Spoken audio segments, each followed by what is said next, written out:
Imagine you've built an amazing prototype car in a lab. It drives perfectly. Smooth turns, fast acceleration, everything works.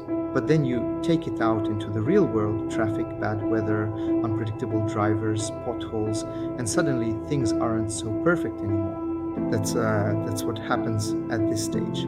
Up to now, the system can plan, act, remember, and even work as a team. In controlled conditions, it looks powerful, almost complete.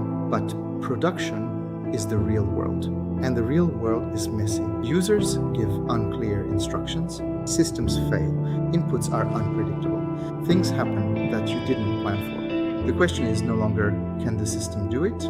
But what happens when things go wrong? Because in real use, things will go wrong. And here's the tricky part. Failure isn't always obvious.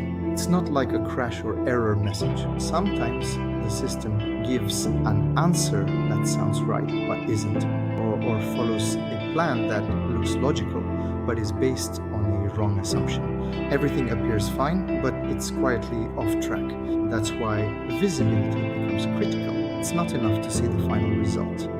You need to see what the system was thinking, what actions it took, why it made those decisions. It's like debugging a team at work. You don't just look at the outcome, you look at the process. Then comes another challenge, scale. A system that works for one user might struggle with thousands. More users show more load, more cost, more chances for failure. It's like a small cafe suddenly becoming a busy restaurant. What worked before may break under pressure. So now, design decisions matter more. How many steps should it take? How much information should it use? How often should it check memory? How many agents should run at once? Every choice is a trade-off between performance, cost, and reliability. And here's a key shift. Failure is no longer rare, it's normal. A strong system doesn't avoid failure completely, it handles it well. Like a good driver, adjusting to rain or traffic, the system detects issues, adapts, and keeps going. This is where everything you built before changes purpose. The loop helps it recover. Memory helps it avoid repeating mistakes. Planning helps detect when things go off track.